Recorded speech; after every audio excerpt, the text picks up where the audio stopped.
On 31st December 2010, when I was in my 11th grade, I sat in my room with a blade in my hand. So angry with the world, I had submitted my papers blank in an exam. I had to prove a point that I'm not interested in studying all the time. So I was forced inside a classroom for 12 hours a day. I was not allowed to practice drumming or play sports. The psychologist had declared that I'm depressed and given me medication for it. And I myself declared that something's wrong with me, and I slit my arm. I had survived that night, but I was left with a few questions. Why weren't my gifts being valued in the education system? Why was reading out of a textbook more important than playing sports or reading a novel? Or what did I want out of life? A year later, school was over, and I had to decide what I wanted out of life. And I had applied for 5 different courses in 5 different universities. And all I knew is that I wanted to understand human minds, how they work and feel, listen to people, and connect to them. I was not sure how any of these courses would help me do that. I was not sure how reading out of a textbook and sitting in a classroom for 7 years together would help me connect to people. And then my results had come, and I had scored really well, except for one subject, math. And the universities that I wanted to enroll in told me that I should not take up the course because I didn't do well in math. Funny, the subject that I wanted to take up had nothing to do with math. So the universities told me, bring more marks or more money. I was just another number to them. So here's my next question to the education system. Why should the marks that I get in one exam decide what I have to do with my life or what I want to learn? Why were people who genuinely want to learn being denied? That's when my dad asked me to check out Swaraj University. It was a 2-year program where I could decide what I wanted to learn, when, where, how, and with who. And it had a community of people who were completing each other instead of competing with each other. There were no exams, no classroom, no teachers, no curriculum, and there were no degrees as well. And they called it self-decided learning. So it was like I found the most beautiful scarf in my loft, which my grandma used to own. It had this intricate design and the perfect colors. But I was not ready to use it because it was either cheap or not branded. But it was very cool. How many dads do that these days? Ask their kids to check out something like Swaraj University. So with his support, I walked out of the education system and give it a year. I believe that all human beings have unique gifts which can make this world a more beautiful place to live in. Gifts like, say, organizing a TEDx event or making someone think on what they're doing, or even making someone laugh or listening to people like you all are doing right now. And isn't it crazy that we have to spend 14 years of our life sitting inside a classroom not knowing what these gifts are, or even not knowing that we have the special gifts in us? So for me, self-designed learning is about unlocking those knots that keep me from accessing those gifts. And over the 2 years, I've had many adventures with which I've discovered 3 secrets, which has helped me access my gifts. And I'll be sharing them with you today. So secret number 1 is to shed my mask and make myself vulnerable. We all wear masks. Sometimes we wear a mask of being a strong man, or a brave and independent woman, or a sensitive woman, a student, a teacher. I wore a lot of masks too. And when I was in Swaraj University, I wanted to start by visiting my roots and understand where I come from and what made me who I am today. And I did this process, which was called Tree of Life. Something came up. A wound that had been buried for years together under the mask of guilt, shame, and bravery. Memories and images of sexual abuse happening to me as a child surfaced. Here, I found a safe space to be vulnerable and share without being judged or victimized. And I did not force myself to forget it and move on. Instead, I tried learning more about it. I understood the laws against it. I talked to people with similar experiences. I shared my experience with others. I wrote about it. And I visited organizations who did work along these lines. And I felt better. I was more comfortable with who I am. So I wanted to go out, create more such spaces where people can be vulnerable and share their guilt, hurt, questions and ideas around body image, sexuality and sexual health. Many a times, we all have this thought of doing something which is usually considered bad or evil. Thoughts that do not let us access these gifts.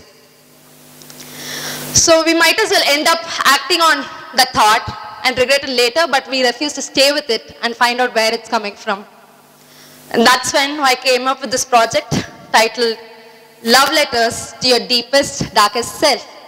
You simply write a love letter to that side of yours which you've been pushing away. You understand it, you acknowledge it, you embrace it and stay with it. And I do not know where this dark side of yours disappears, but it magically does. So here's my next question to you. How many of you have a space to talk about your deepest fear or pain? And what stops us from taking these masks off? Can we create more such spaces where people can be without masks and be vulnerable? My secret too was to step out of my comfort zone. When I came up with this project, I wanted to go gather other skills to create more such spaces. And I approached a few organizations who worked along these lines, and I was turned down every time because I was either not old enough or did not have much to offer. But the truth was, it was a very good reason for me to sit at home, feel sorry for myself, and while away time. Around that time, a friend of mine was visiting an anti-corruption organization, and I did not know much about anti-corruption, but I decided I'll tag along.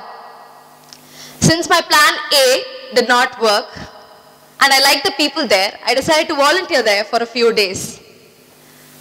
So, if plan A doesn't work, plan B, C, or D might open up things that you never expected to do with your life. Like for me, I started with running errands for them. With time, I took up more critical and important roles over there. All these roles sometimes put me in very challenging and uncomfortable situations. Situations like when I had to talk to people who were very different from me. I was attending 30 phone calls a day where all sorts of people were calling in.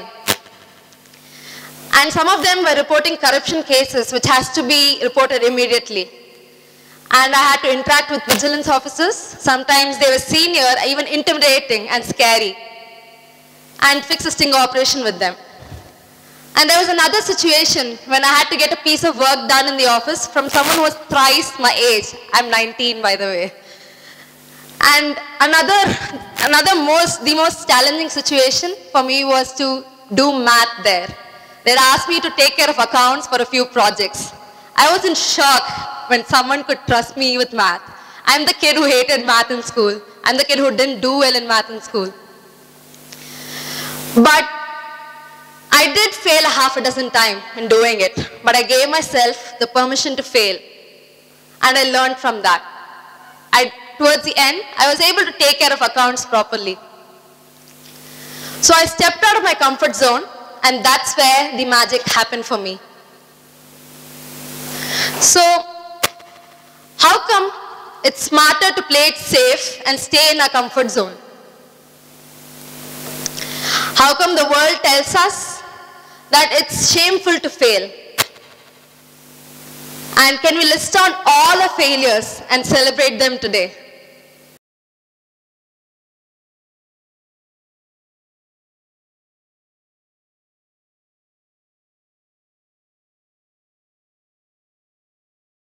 Yes, secret number 3 is learning to take a pause. As important as it is to step out of your comfort zone and go do new things, it's equally important to learn to take a pause. I was running day in, day out for 8 months in anti-corruption. I loved the job there. I was given a lot of responsibilities. My parents were really happy that I had my own cabinet in the office, and I was given a good pay. I felt important there. I felt very important there, but something didn't feel quite right. I had to stop and look around. I had to check with myself again, check with who I am and what my course were. I had to go back and visit my larger dreams. Even if what I was doing was connected to my larger dreams, I needed some time to join the dots. So sometimes it's okay to do nothing for some time. Only then the fields become fertile again and ready for new seeds to sprout. And all I'm going to say is that there are times when action does not make sense and taking a pause does. So most of you must be wondering that all these seem very romantic. And what will this girl do when she's out in the real world? How will she make a living out of this? Hello, I am in the real world. And I believe I've already started living my dreams. And I'm living my life, and I'm living my dreams too. Money will only be a medium of exchange and will never become the end goal for me. My larger dream is to create a space for youngsters who've been through sexual abuse and destitution to walk along with each other and bring about the change that they like to see in the world. And through this process of creating the space, I believe my basic needs and all my needs will be taken care of. Needs like money, food and stay, or even emotional well-being, like they're being taken care of right now. I have very caring parents. I went to the best of schools and I was a good student. But something didn't work for me over there. And what school does to us these days, making us feel worthless and meaningless, it's an epidemic. But it does not have to be an epidemic. Mine was one story. I had walked out of it. And I know many other people who made this choice too. And I'm taking charge of my life and my learning. I'm shedding my masks and being vulnerable. I'm stepping out of my comfort zone and I'm giving myself the permission to fail. I'm actively taking pauses and I'm discovering my gifts and trying my best to play a part in making this world a more beautiful place to live in. But sometimes when I imagine the world falling apart, I envision people coming with their gifts and holding it up. And when I look at each and every one of you, I can actually imagine you coming up with the gifts, bringing them to hold it apart and bring it together. So go discover your dreams, go discover your gifts today. Thank you.